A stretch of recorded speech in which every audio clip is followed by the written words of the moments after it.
أشرقت نفسي بنور من فؤادي حينما رددت يا رب العباد وانتشت روحي وصار الدمع يجري.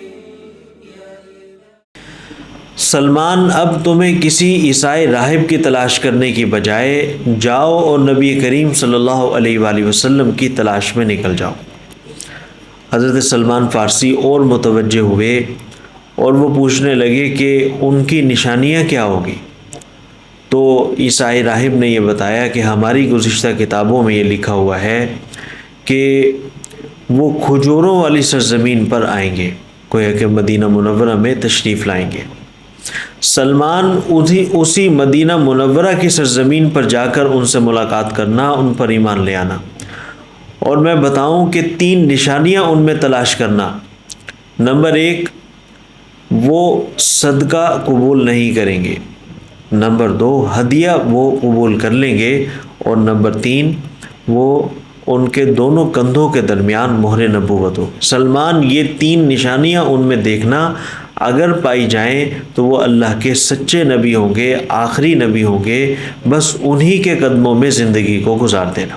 حضرت سلمان فارسی رضی اللہ تعالیٰ عنہ کہتے ہیں کہ اب میں نے مدینہ منورہ کا سفر شروع کیا. راستے میں کچھ حالات واقعات پیش آئے، لیکن بالآخر اللہ تعالیٰ نے مجھے نبی کریم صلی اللہ علیہ وسلم کے قدموں میں پہنچا دیا. آپ تشریف فرما تھے. میں نے آپ کے سامنے کچھ کھجوریں پیش کی. میں نے کہا کہ اے اللہ کے نبی، یہ صدقے کی کھجوریں ہیں. آپ نے یہ کہتے ہوئے انکار کر دیا کہ بھائی ہم صدقے کی کھجور استعمال نہیں کرتے، قبول نہیں کرتے. تو میں نے دل ہی دل میں سوچا کہ پہلی نشانی تو پوری ہو گئی.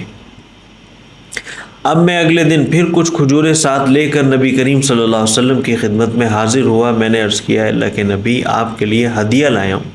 تو آپ نے وہ کھجوریں خود بھی کھائی، صحابہ اکرام کو بھی دی. آپ نے تناول فرمائی. تو میں نے دل ہی دل میں یہ سوچا کہ دوسری نشانی پوری ہو گئی، یہی اللہ کے سچے نبی ہیں. اب میں جب آتا تو دونوں کندھوں کے درمیان مہر نبوت کو نہ دیکھ پاتا، اور کوئی چادر حائل ہوتی یا آپ علیہ الصلاۃ والسلام نے کبھی کرتا مبارک زیب تن کیا ہوتا تو میں نہ دیکھ پاتا.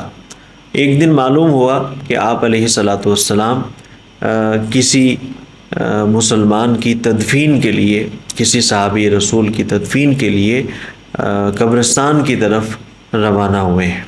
تو میں بھی وہاں پہنچا. تو میں نے دور سے دیکھا تو آپ باقاعدہ ان کی تدفین میں شریک تھے، اور قبر مبارک میں اتر کر اس میں ان جو مردہ تھا، جو میت تھی، اس کی تدفین میں شامل تھے. تو میں نے دیکھا کہ آپ کے کندھے مبارک پر ایک چادر تھی جو کبھی اوپر ہوتی کبھی نیچے ہوتی. تو میں جو ہی قریب آیا مہر نبوت کو دیکھنے کے لیے تو رسول اللہ صلی اللہ علیہ وسلم نے مجھے دور سے دیکھ کر فرمایا، آؤ بھائی سلمان، یہ دیکھ لو، یہ ہے وہ مہر نبوت جس کو تم دیکھنا چاہتے ہو. تو میں عرض یہ کرنا چاہتا ہوں، حضرت سلمان فارسی رضی اللہ تعالیٰ عنہ یہ وہ صحابی رسول ہیں جنہیں اللہ تعالیٰ نے سیدنا عیسیٰ علیہ السلام کا دین بھی نصیب فرمایا، اور نبی کریم صلی اللہ علیہ وسلم کے دین کی بہاریں بھی نصیب فرمائی. آپ جن جن راہبوں کے پاس پڑھے، قرآن کریم تو ابھی نازل بھی نہیں ہوا تھا، ان عیسائی علماء نے بھی آپ کو گزشتہ کتابوں کے مطابق یہ نشانیاں بتائی کہ آخری نبی تشریف لانے والے ہیں. انہی کے مطابق، انہی کے متعلق آپ کو نشانیاں بتائی اور مدینہ منورہ روانہ کیا. تھوڑا سا غور کریں. آپ علیہ الصلاۃ والسلام کے ختم نبوت کے تذکرے، آپ کی تشریف آوری کے تذکرے صرف قرآن مجید میں نہیں، گزشتہ کتابوں میں، گزشتہ صحیفوں میں، گزشتہ انبیاء علیہ السلام کی زبانی اللہ تعالیٰ نے بیان وقتاً فوقتاً فرماتے رہے ہیں. میرے آپ کے لیے کتنی ہی خوش قسمتی کی بات ہے، اللہ تعالیٰ نے مجھے، آپ کو، ہم سب کو نبی کریم صلی اللہ علیہ وسلم کا بن مانگے امتی بنا دیا.